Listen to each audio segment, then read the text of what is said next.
Sorry, everyone. There we go. So our objectives are to identify gaps, opportunities, and barriers in service to improve service for veterans and military families. Also to coordinate information on services for veterans and military families. And then to provide some education on community-based efforts and suicide prevention. So I appreciate everyone being here. Today, our topic of discussion is veteran health / healthcare. It's a huge range of things that we can talk about. But each month that we have these conversations, we try to bring in different panelists to really be able to educate us on the different services that are available. And what I would like to do is we're going to start with introductions. And if you will, we'll start in the room here, and just to give us your name. If you're a veteran, please tell us what branch of the military you served in, and then also tell us what organization you're representing. And then for our panel speakers, we'll give you a few more minutes to go into a little more in depth on your role and what your organization does after we go through the initial introductions. So Jennifer, you want to start? Sure. Yeah, I'm Jennifer Melton. I'm with Veteran Services of the Carolinas. I am not a veteran, but I have a lot of veterans in my family. And we work in all 100 counties, and we're just happy to be a part of this community. Thank you. I'm James. I am an Army veteran. Work with Hire Heroes USA. And nice to meet you all. Perfect. I'm Ashley Martinez. I am a Marine Corps veteran and a Navy spouse. And I am the GI Bill manager for the North Carolina National Guard. Awesome. Bill Dixon, U.S. Army, Vietnam veteran, representing Vietnam Veterans of America and Best Vets United, service dogs. Thank you. Julie Adamson, Brooke's sister-in-law. So tomorrow my son graduates from high school and my family's in town. So my sister-in-law came to see what we do. To find out more about what all of you do. Yes. Go ahead, Isabella. I'm Isabella Brzezinski. I'm the Operation Art Program Coordinator for the Joel Fund, and my dad is a retired Army veteran. I'm LaMonica Coleman. I'm with Women Veteran Support Services. I work with the Community Liaison. We've been out here in the field in North Carolina for 15 years, doing what we do to help women veterans and any family in crisis. Thank you. Okay, Paul, are you able to introduce yourself? I am. Hey, look, first of all, I wanted to thank Bill Dixon for sending over the Crayola crayons. Bill, thanks for sending over lunch. Love you. Sorry, I had to get that in before he did. So I'm Paul Berry, 30-year Marine Corps veteran, and I work for Veterans Bridge Home, and I am now the Strategic Partnerships Senior Director. So my role has changed pretty significantly in the last few days, but I will always love this group. This is where it all started for me, so thank you. Congratulations, Paul. Katie? Hi, everyone. I'm Katie Braswell. I work with the Joel Fund, and I am the spouse of an Air Force veteran. Thank you. Anne? You want to introduce yourself? Sure. I'm Ann Philomena. I work for the Bob Woodruff Foundation in regards to VIVA, and I am a retired Army officer. Awesome. Great to see you. Sam? I'm Sam Rodriquez, 29-year Army veteran, and I work with transforming health and resilience in veterans at Chapel Hill, otherwise known as Thrive. Yeah. Hi, everyone. I'm Candace Gerger. I work with the Thrive program here at the University of North Carolina at Chapel Hill. I serve as an Associate Director of Operations. Thank you. Diana? Hello, everybody. I'm Diana Marquez with Talent Ascend, and I'm Relationship Manager. We are a hiring resource, and I am an Army brat and also a Navy spouse. Awesome. Good to see you. Talia? Hi, everyone. My name is Talia Besser. I am the Resource Referral Benefits Manager at Stop Soldier Suicide. I did not serve. However, I have two sisters currently serving. I'm actually in San Diego because one just came home from deployment last Friday, and my father served for 20 years in the Navy. Awesome. Thank you. Pete? Hey, good afternoon, everybody. Pete Tillman, civilian through and through, serving now at the VA as the Chief Operating Officer at Durham VA Healthcare System. Thank you for joining us. Ashley? Hi, I'm Ashley Wheeler, military connected, never served. I serve as the success coach for our military and veteran connected students at Wake Tech Community College. Thank you. Randy? Good afternoon, everyone. I'm Randy Silver. I am a Army veteran. I'm with NC Works and I provide employment resources for veterans. Great. Well, thank you everyone for being here. I appreciate it. I know summer can be tough with traveling and that sort of thing. So the beauty of hybrid is that people can call in from California and all over the state too. So what I would like to do is jump right into this panel discussion. And our first, my first question, if you will, is please explain your role within the veteran community and the organization that you work with, and then the services that you provide for veteran healthcare. So Anne, if you'll start us off, that would be great. Sure. So I am the fund administrator for the Veterans in Vitro Initiative, which we affectionately call VIVA, which was started by Lee Woodruff in response to Congress canceling funding that allowed veterans with a service-connected disability affecting their fertility. So since November of 2016, VIVA has been funding over 215 veterans and has seen 61 VIVA babies come into the world. We are just short of breaking $1 million to help defray the cost of IVF. That's awesome. Thank you. Sam? Hi, I work with the Transforming Health and Resilience in Veterans program at Chapel Hill. Like I mentioned, I'm the Veteran Outreach and Program Coordinator, and my phone is ringing now. But we provide traumatic brain injury and post-traumatic stress disorder, mild to moderate assistance for veterans and first responders. Thank you. Talia? Oh, there we go. Sorry, the mute button for some reason sticks lately. So I mentioned that I work at Stop Soldier Suicide. My particular role is overseeing a team of 6, and we find resources across the nation working at the local level, so city, county level, then work our way up to state, and then ultimately national. We find just about anything you can think of resource related for our service members and veterans.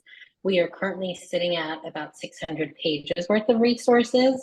And so we provide background support to our wellness coordinators who work with our clients coming through our doors and providing them one-of-a-kind suicide intervention, what's it called, mental health. Great.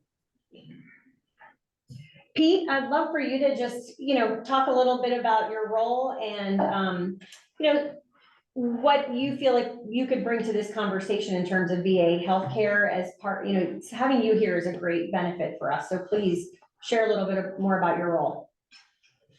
Yeah, I'd be happy to. And I also say, I'm happy to be here, surrounded by people sort of outside, I'm from the federal government. I'm here to help. We are the largest integrated healthcare system in the country. North Carolina is a very special place with 4 VA healthcare systems.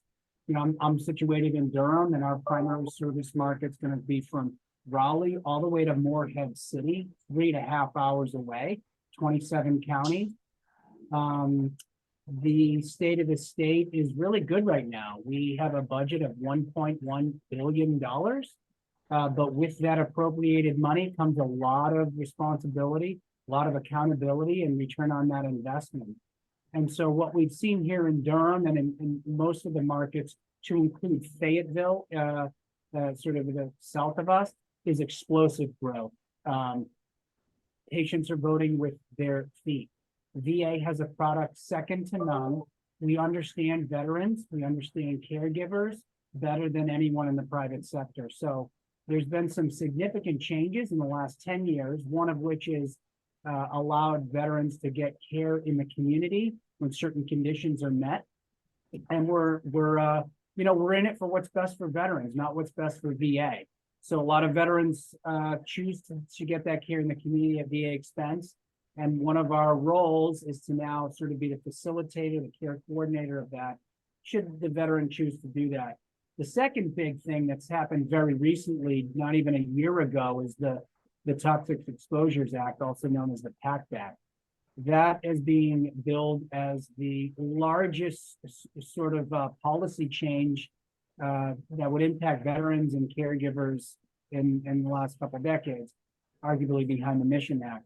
And so we are preparing and planning and have already seen an increase in the number of service-connected veterans, which is wonderful, it's righting the wrong in a way and enumerating veterans for what they've incurred as a result of their service.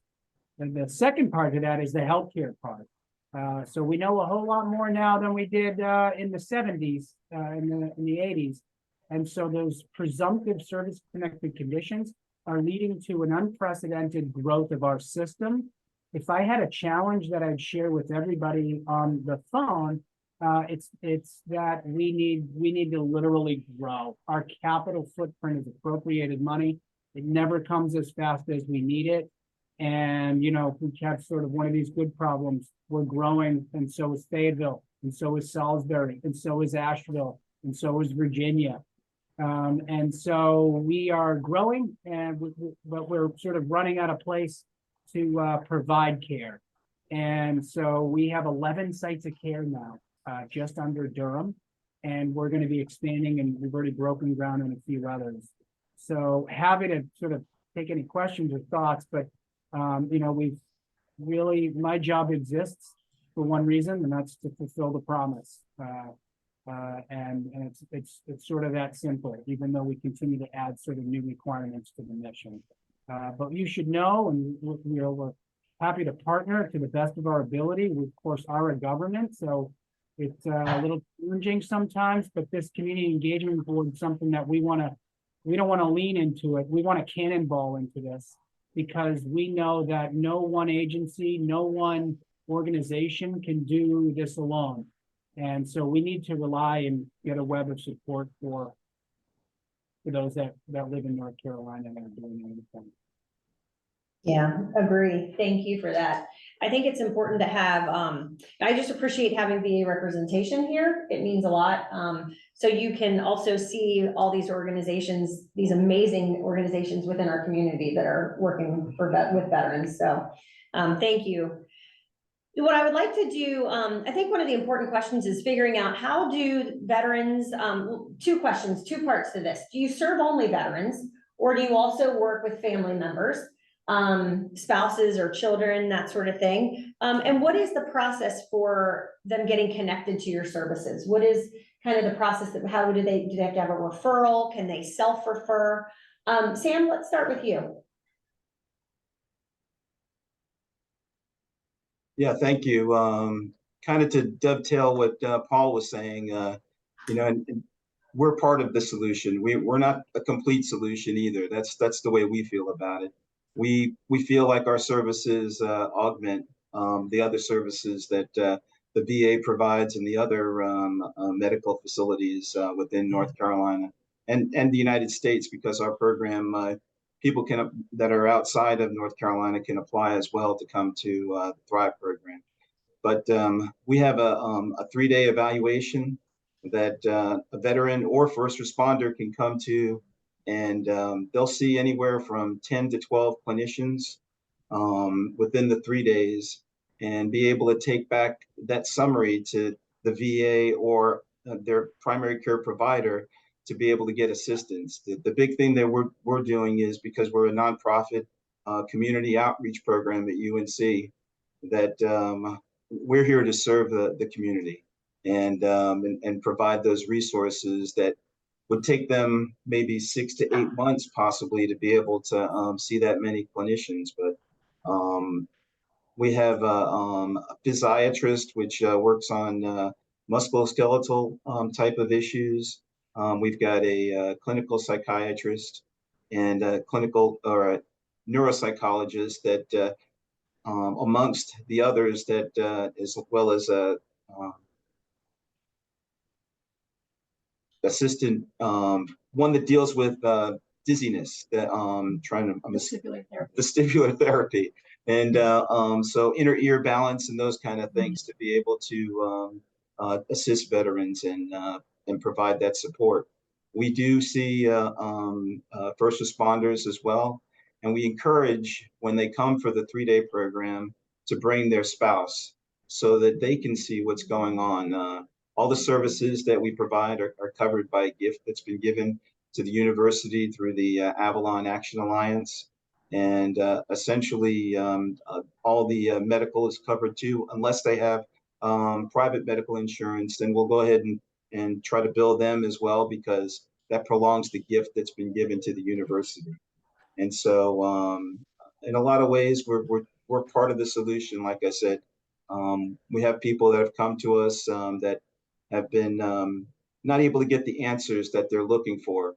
And it's been an honor for us to be able to help provide those answers. Awesome, thank you. Talia, how about you? Oh, sorry, go ahead. No, essentially, in order to apply to the program is just as simple as going to the to our website, and there's an eligibility button. They can push on there, and then they'll get a questionnaire. In a couple of days, that'll go ahead and provide a for them to be able to fill out to see if they're eligible for our program. Perfect, thank you. Talia, what's the process to get into be a part of the wellness program with Stop Soldier Suicide?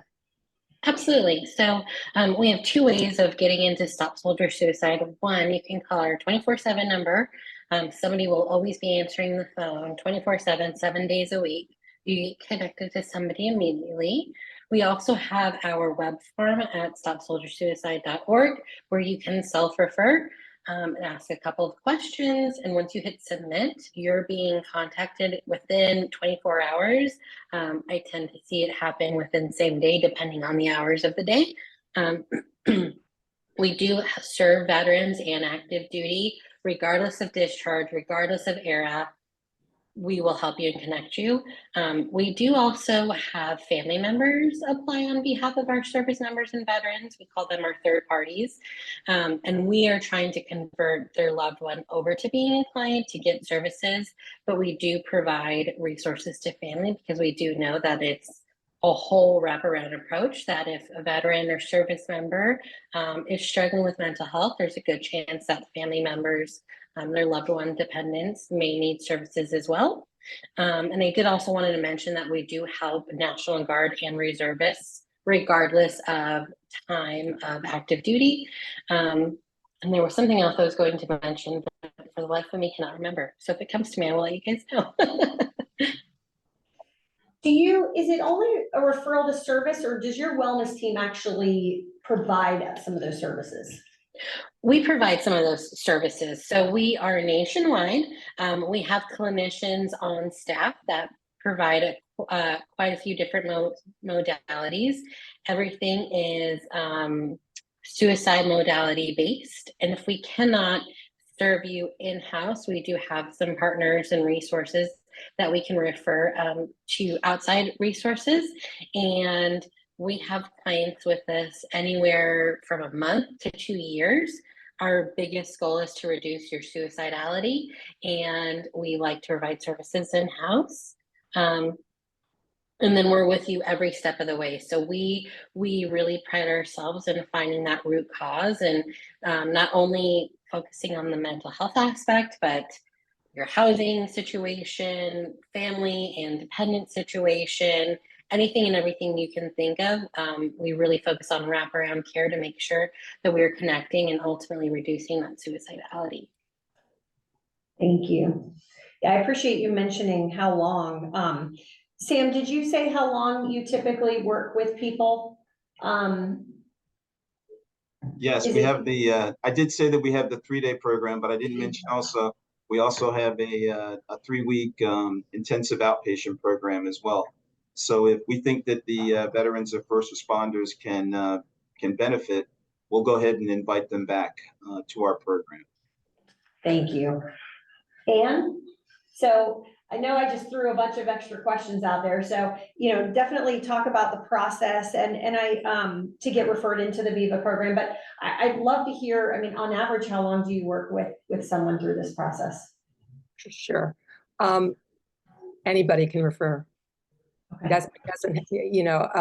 Veterans can come right to our website, which I won't be happy to give. And it provides what we require for the grant. Probably the biggest thing is they have to, the veteran has to have a service-connected disability affecting their fertility. They could be 100%, but if they do not have a service-connected disability affecting their fertility, then they are not eligible. Some examples are for women, it could be polycystic ovarian syndrome or endometriosis.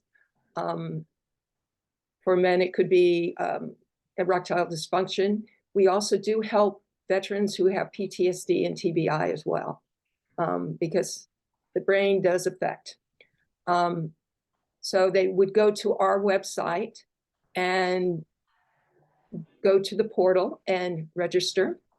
And there are 5 items that they need to provide. I need to have a copy of their VA service-connected disability with the itemized service-connected, so I can have documentation that they are eligible.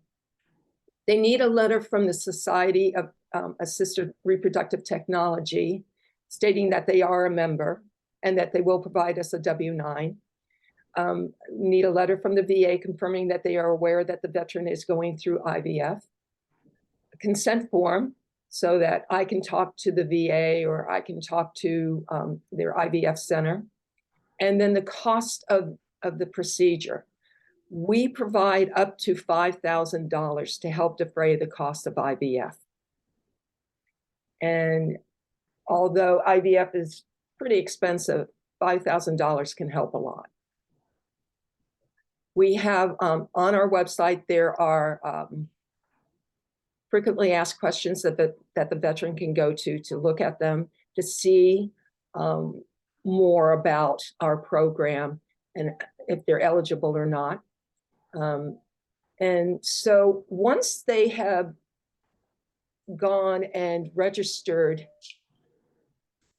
with VIVA, I receive communication from them that they have registered. From there, I take a look to see what documents that they have provided. If they haven't provided really anything at that point, then I do send them a letter that states, again, exactly what we need to have. So veterans will either download the documents into the portal or they will email them to me directly. From the time that I receive all their documentation, which it can take a while, it can be pretty much a scavenger hunt to get all these documents. From the time that I receive them to the time that I approve, get approval from our director, to getting the check to the fertility center, it can take about a month, which is pretty quick for a grant. The veterans do not get the check. The check goes directly to the IVF center to defray the cost of the IVF. It's not a reimbursement, it's a grant. So, and I have direct contact with all these veterans. I will give them a call, talk to them, answer any questions that they might have, and they will have my phone number and they will have my email address, so they can either text, they can email me, or they can call me if they have any other questions. Great. Do you have any issues with certain, well, I'm not asking you to say certain centers, but like, have you seen any pushback from the centers for a grant like this? Or are they pretty open to receiving that if it's not like insurance or personal money or that sort of thing? Funny you should mention that. So WOMAC has a program where the medical treatment facility has partnered with, I think it's Carolina IBF. And unfortunately, Carolina IBF will not accept a check from us. And, you know, if they won't accept your check, we can't help. I mean, that's where the check goes to. We can't pay the veteran directly. So those are some cases. The other thing is some IVF centers are not a member of the Society of Assisted Reproductive Technology. And that organization is, it's a kind of a self-governing where a veteran can go and look at their report card to see how well they do. So it's to help protect the veteran as well. And if they don't belong to, if they're not a member of SART, we can't provide a grant to them either. Okay, thank you. Please feel free to jump in if you have questions, both online and in person. Definitely, you know, it's a very open conversation. Yes, Bill. On the suicide and Sam, do you take walk-ins, and do you help a veteran get a DD 214 if they don't have one?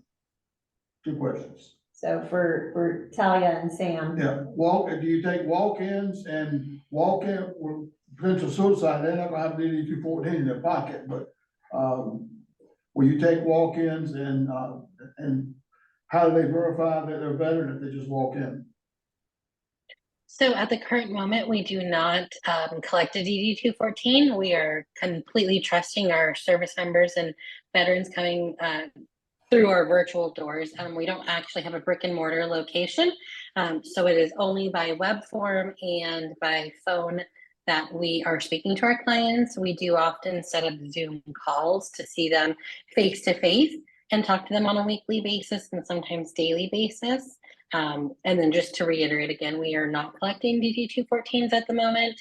I know there's discussion, but at the moment, if you tell us you're a veteran, we are 100% believing you. And then if we make referrals to other organizations like financial assistance, we do know the proper channels to help you acquire your DD 214 if it's needed for another organization. Thank you. Sam. Yeah, we do require them to submit a DD 214 that just verifies that they are a veteran. But the thing is that if they've had a less than honorable discharge, we'll still see them, and their medical issues don't have to be service connected. In terms of if God forbid you were to have an accident today, in 6 months after you've gotten through the acute phase, we would be able to see you for whatever lingering effects that you may have.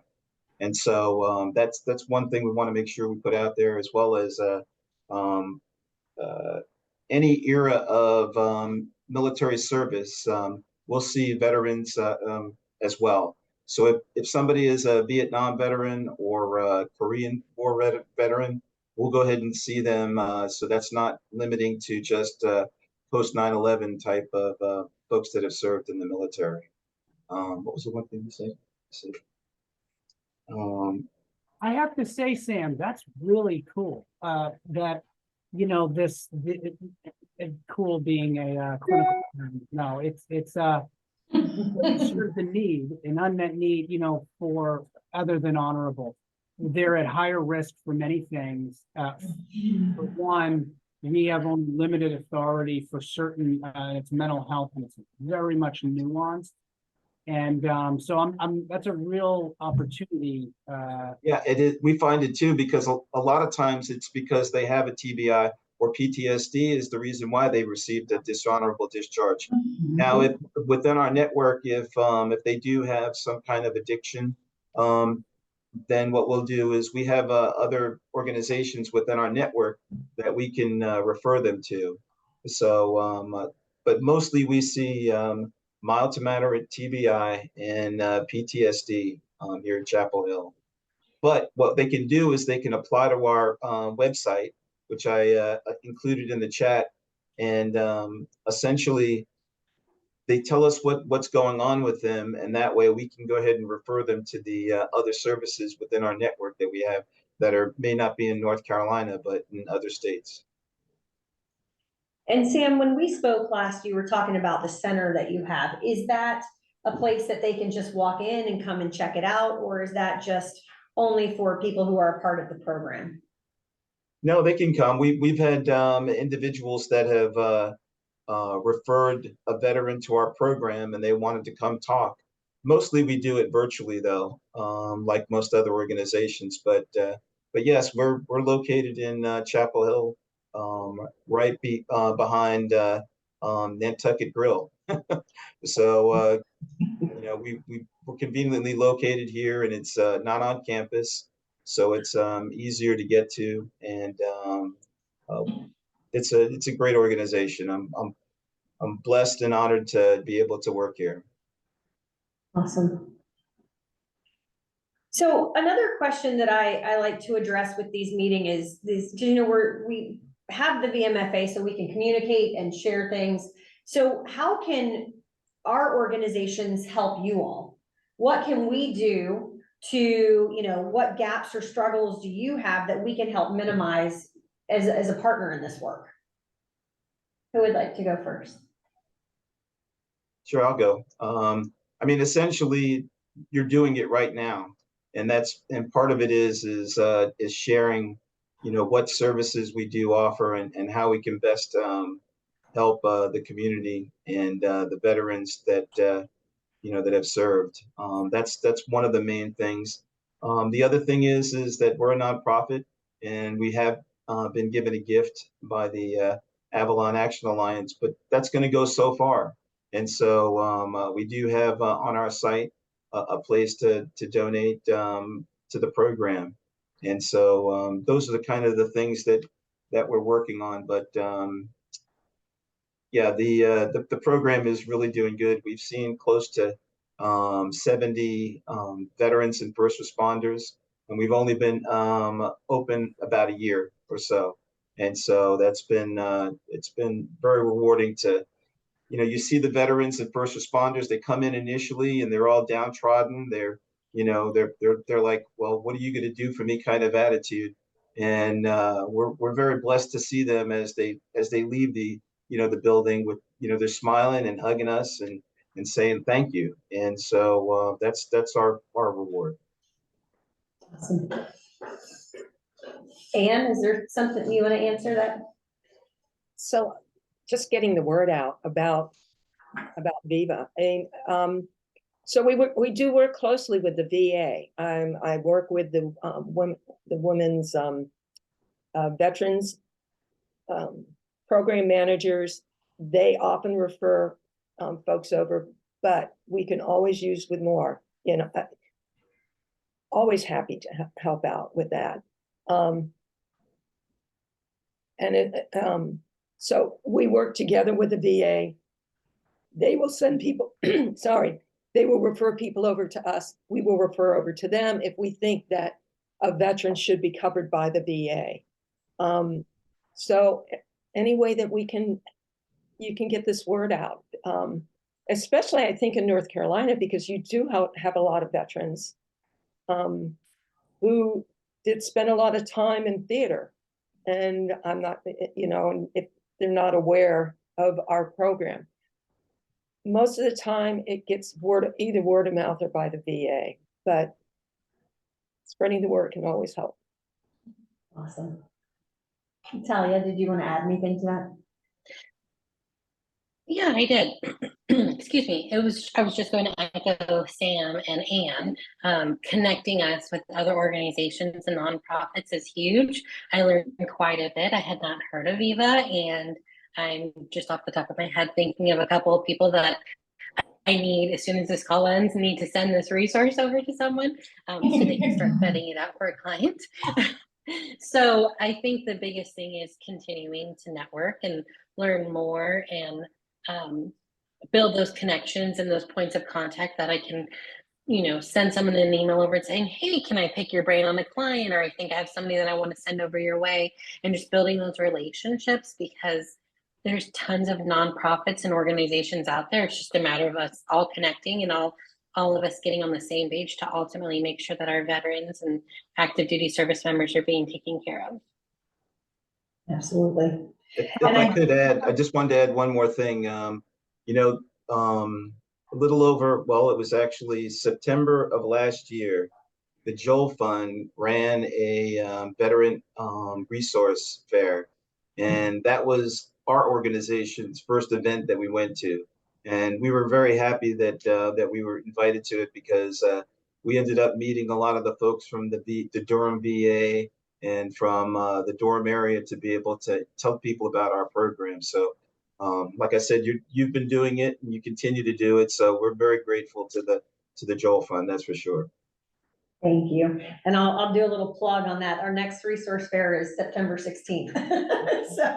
So if there's, and in Durham again, so if you haven't signed up to be a vendor, please do. And Pete, I know you were going to say something. Yeah, all good stuff. Thank you. And Talia, good point. You know, if I answer your question, I think if we have a problem statement, a problem that's worth solving here is, we have a lot of well-intended good people in their own lane and for no other reason other than there's no coordinated sort of approach to the way in which we care for the community of veterans.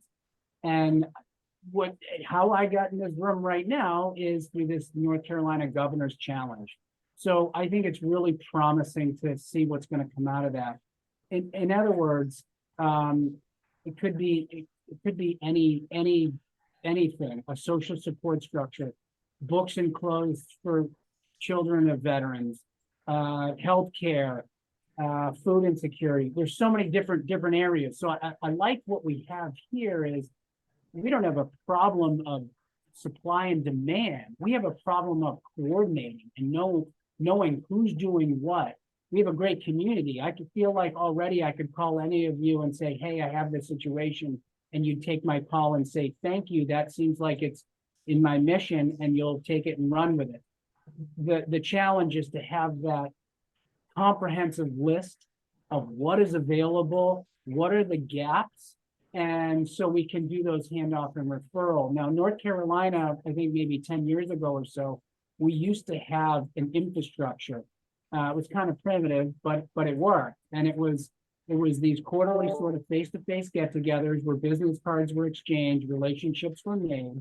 It was a listserv where somebody could say, hey, I got this veteran needs IVF services. And Ann would be like, I got it, you know, or hey, this veteran was just kicked out of his apartment and needs short-term housing, and there's a housing person. That's where I think there's opportunity for us in North Carolina. We have the goodwill, we have no shortage of veterans. It's this sort of like coordination of where and how, by what method do we make these referrals? Because there really is no wrong. So I think that's the work that we need to do as a community, all with one common thread to help those that have served and their families and loved ones. Absolutely.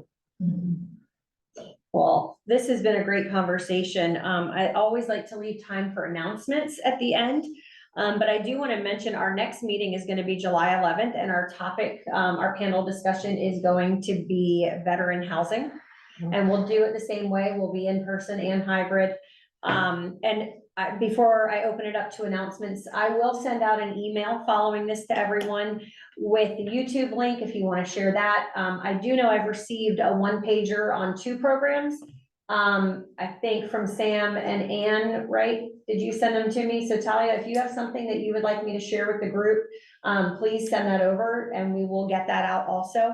But your contact information will be in there. That way we can all communicate. And if there are any announcements, we will include those in the email also. So I'll go ahead and open it up to announcements. Who would like to go first?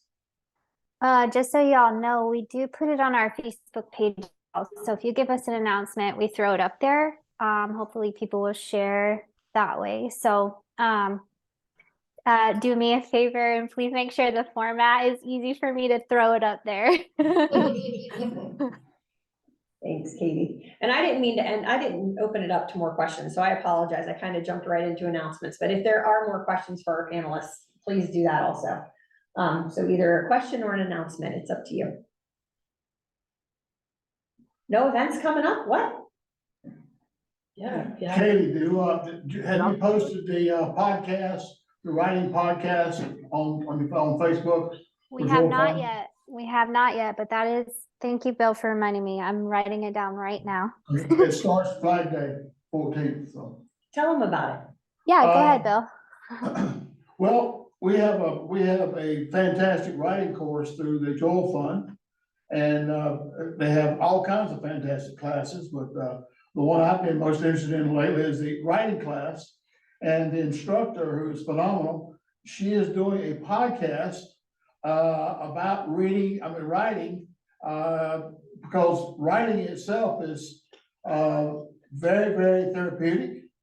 And all of us who are in class, we are close friends, and we kind of work like a group. I was in a group vet center earlier today, post-traumatic stress and depression.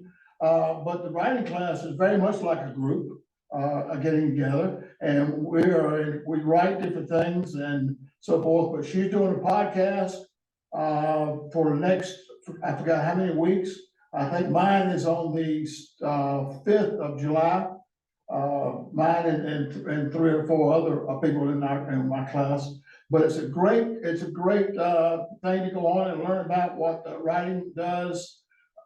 She has through the Joel Fund has reached out and touched a lot of veterans. In our class right now, we have somebody in Chicago, somebody in Tennessee, and it's got all over North Carolina because it is all virtual. So the writing class can go anywhere, anytime.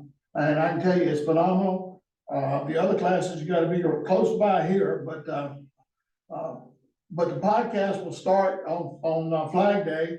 And there is you can go in any place that you got, that you get your pods from, or you'll be able to go in on Zoom. So that's coming up on Flag Day, and Katie's gonna have that published. So I would go to the Joel Fund Facebook site for all kinds of good information that's gonna put out there. And but all the classes they have some fantastic classes here: woodworking, metalworking, pottery, a little bit of everything. And also you open it up for family now, so the family members can so forth can be in some of this stuff. But that's probably, I mean, very therapeutic for a person with post-traumatic stress and so forth. You know, to me, to solve all the VA problems, they need a PR person. And I have everybody I work with at the VA, I'm a patient there more than I like to be. They're always, all the people that I see are friendly, helpful, and so forth. The only weak place I can see are the people that when you go in there to register, sometimes they're having a bad day. One person having a bad day will turn off a bunch of veterans because they go out and tell everybody.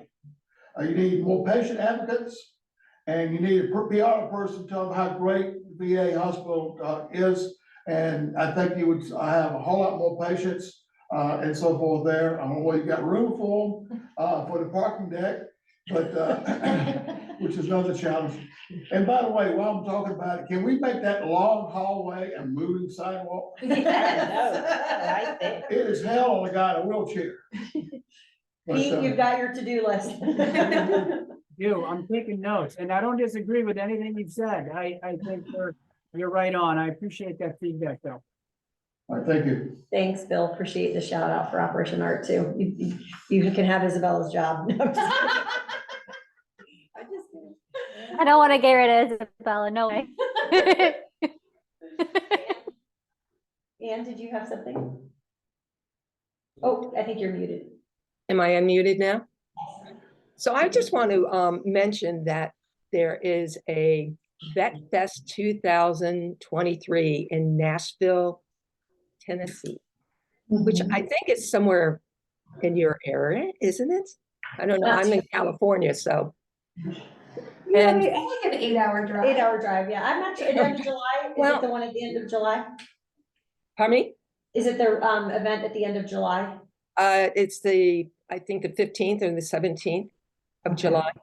Okay. And there are going to be, let's see, performers such as Gretchen Wilson, Brian Kelly, Warren Treaty, Kristen Maroney, and Ashley Cook.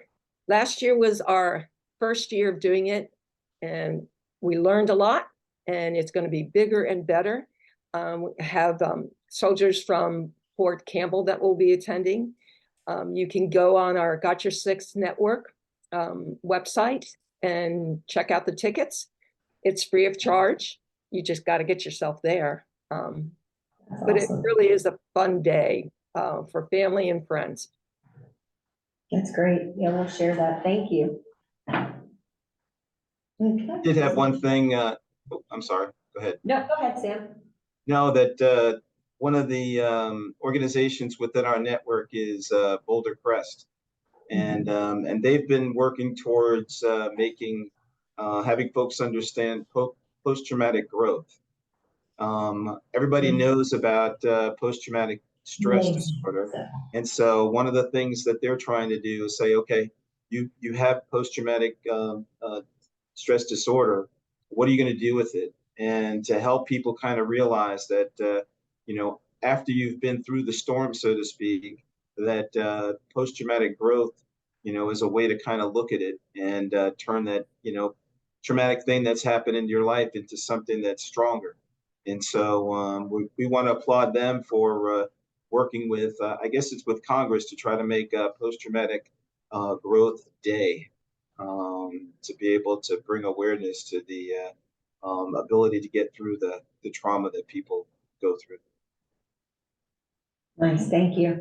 Yeah, I would echo what Sam just said about post-traumatic growth. If you haven't read about it, there's a lot of books, there's a lot of stuff, information on the internet about it now. It's, as a person with PTSD, it's pretty exciting to see what you can do when you grow from that, right? And it just changes your outlook on it, right? Instead of it being a disorder, now, well, how do you grow and how do you what's the positives? So I would encourage you guys to look into that. But Pete, I did want to mention to you, you talked about this kind of like community of practice, right? So in North Carolina, we're actually one of the largest, and actually the whole country is watching North Carolina with this NC Care 360, which does have a veteran proponent of that, NC Serves. So a lot of the organizations in this room, and I know a lot of you online, are already utilizing that. I would encourage you all to use it as much as you can, because the data collected out of that is really beneficial to our state. It's brought a lot of money into North Carolina, but we are working on getting the VAs implemented into using that system, right? At this moment, Asheville is the only one that is utilizing the NC Serves and NC Care 360. But that's just because on a federal level, each VA and each CBOC and each small thing is an individual entity, which has to be uploaded, and all the documents have to be done for each individual thing. So while in theory, you would think, oh, this is just all the VA and this would be super simple. It's not, right? because it's all government stuff. So there is those things, and we do have workarounds with some of the local VAs, where we work with the social workers, and even though they cannot directly refer into the system yet, we do work with them. And so we take email referrals and things like that, right? And we work the same way with their social workers, where we do these we'll get them connected, because we just have this kind of rule that there is no wrong door. And so however we get those veterans connected to services, then that's the right door, right? My boss says, as long as it's not illegal and no one's gonna get in trouble, then we're pretty good. So, but I would say, Pete, that if getting that word out within the VA about that system, so that we can get more support within the VA for utilizing that program, because those internal referrals, that way every organization gets to track the referrals. Not just that, but we also find out where the gaps in services are, which is the most important part, right? Because that's how we strengthen our communities. But I'm happy I'm in Raleigh, so if you are ever interested in hearing more about that program, I don't work in that anymore, but I've worked in it for the last 3 years, so I can tell you all about it and get connected to all the right people. So, and that goes for any organization that wants to be connected to that. I can help you make that connection. Yeah, thank you so much. That's a really powerful tool that you're talking about.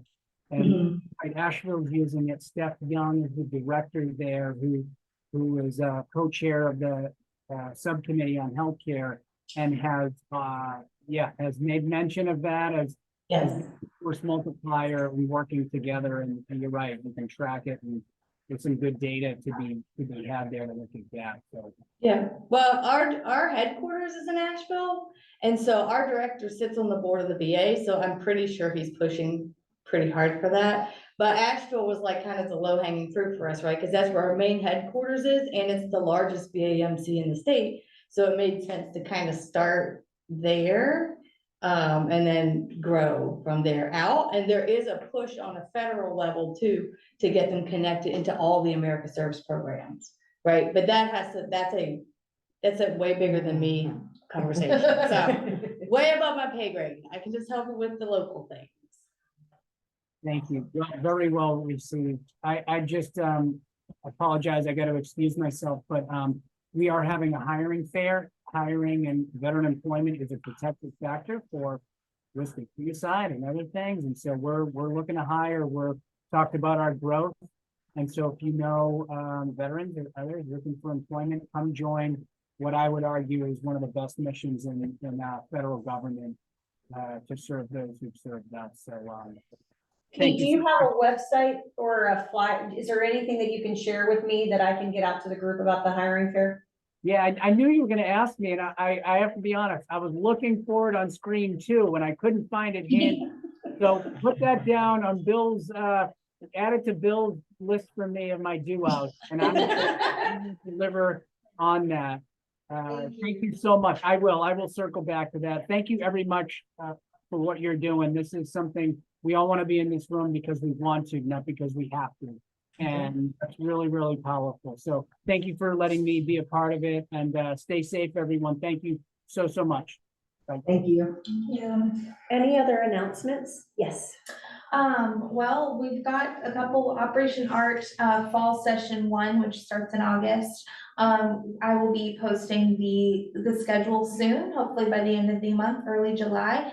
But before that, still in our summer session, we have a fiber arts event coming up. So it'll be a tour of a local fiber mill in Youngsville, Shepherd's Gate, just up the road from here.